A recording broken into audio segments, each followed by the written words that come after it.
Tropical Storm Erin has formed in the eastern Atlantic and is expected to not only become the first hurricane of the season, but the first major hurricane. I'm meteorologist Hannah Gard with Fox 8 in New Orleans. Here's what Erin looks like right now on visible satellite. You can definitely see that explosive convection. We're starting to see some drier air getting sucked into this eastern side of it, but you have that low-level circulation. The 11 a.m. advisory has the sustained winds at 45 miles per hour, and it's moving westward quickly at 20 miles per hour. Here's the first forecast track for Tropical Storm Erin, which is right now located west of the Cabo Verde Islands. It's expected to continue westward across the Atlantic, where it could become a hurricane by midweek and then eventually a major hurricane by the weekend. While most of the models are taking this north of the Lesser Antilles, this will be something to watch for the Leeward Islands. Impacts could be possible by the end of the week. These are the spaghetti plots for Erin. They're showing that eventually it does tend to make a northerly turn toward Bermuda.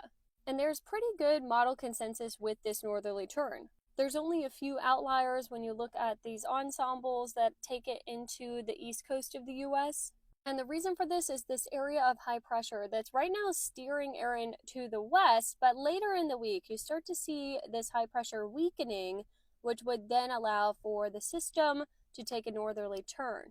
The question mark here that's important to pay attention to for the east coast of the U.S. is, when does this happen?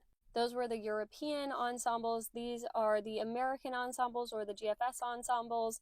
It has Erin moving to the west, south of that area of high pressure, and then as the high pressure weakens, we start to see a northerly turn, but a stronger storm. Notice you start to get these yellows, oranges, and eventually pinks, which are major hurricane status. The trends right now are definitely looking favorable for the U.S. East Coast, but again, it's something we'll need to continue to monitor because this is so far out in the Atlantic right now. As for the intensity, most of the models have this as at least a Category 2 hurricane, and usually the models are not great with forecasting intensity. The National Hurricanes forecast is for a major hurricane, so that would be a Category 3 or higher. The forecast right now is for a Category 3 hurricane.